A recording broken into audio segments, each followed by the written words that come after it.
Hello, this is Donnie Herman, and this is my brief story on how life, capital L, period, capital I, period, capital F, period, capital E, period, living intently, then intensely with fulfilling energy.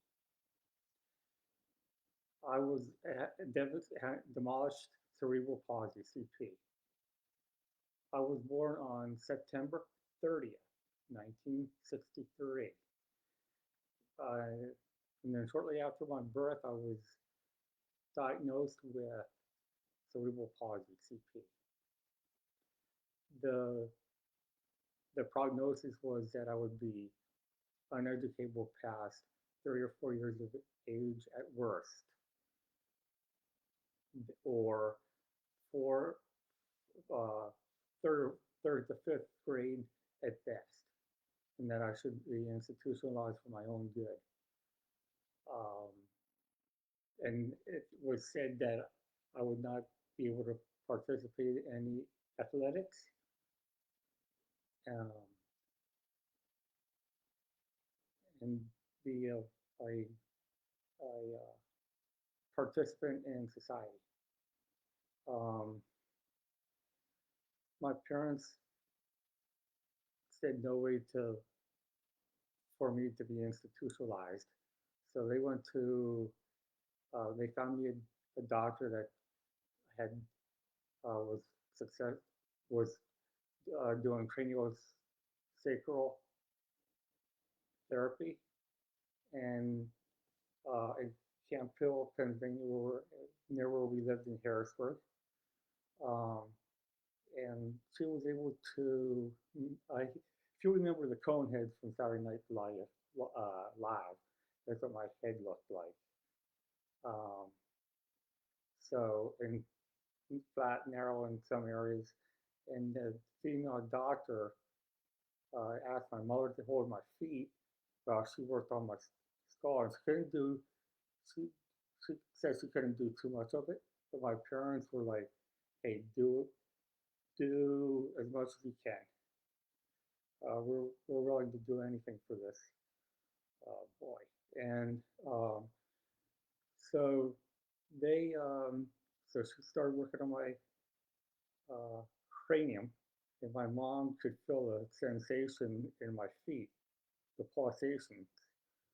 Uh, and this is a story of a family who loves, who loved their number one son with with everything, and wanted the best, and uh, fought like crazy to get me into public school, and they were successful. Um, I did have I couldn't walk or talk until I was age 4, and so the way they taught me to walk was tie a rope with like knots in, and then they had walked, then they had me walk, pulling the rope, holding onto the rope and go for the knots, and then I can't remember why I had such a difficulty talking, but when it was time for me to talk and walk, I was talking and walking. And so I struggled through.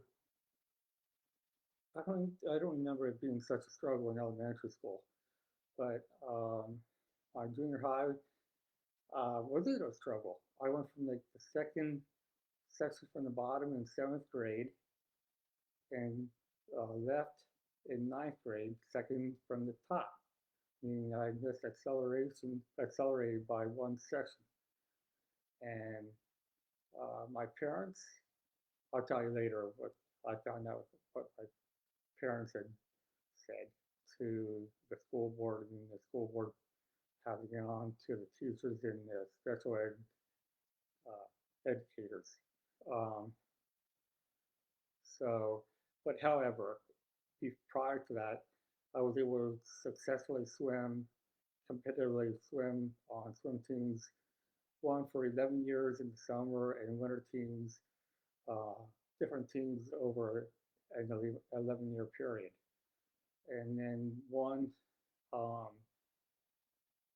one team in the summer for 6 years. So I was going for two teams for 6 years, but one team for 11 uh, to my graduation of high school in '82, and was my last year for eligibility for the conferences, swim conferences at the country club that we belonged to, and the actual uh, open swim team, like the open swim club swim team. So, and then in the winter, for about maybe 4 or 5 winters, I swam for the Navy amateur team, AAU team. And then I swam for 4 years in high school, JV for the first 2 years, and varsity letter for the second two. But however, getting back to the story with and I don't know when I missed honors by 2/10 of a point, if that was in ninth grade or if that was my high school.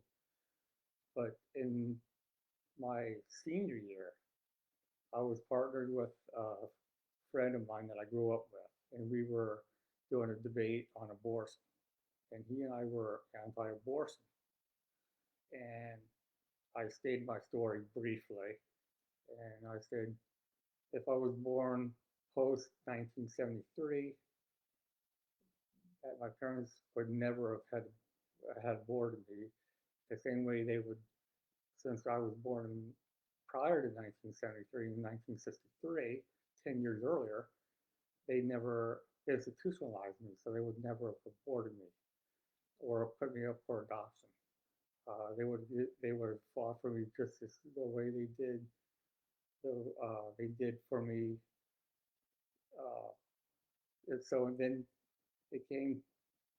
Then the debate ended, and then my public speaking teacher, who was my creative writing teacher in my junior year, 11th grade, and then 12th grade was my senior year, she told the class, because I had to tell you this class something, because they're all right with you, Donnie, and it sure is. And she goes, uh, the way you performed this debate was perfect. It was your it was your story, which was related to the debate, and that when the school board came to us and the special educators and the phys ed teachers, we were told not to take it easy on you.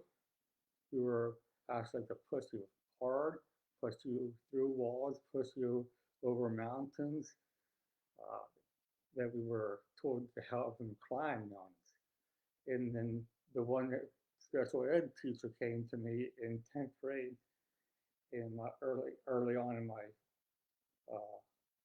10th grade year. He came to me and said, hey, I'm here for you.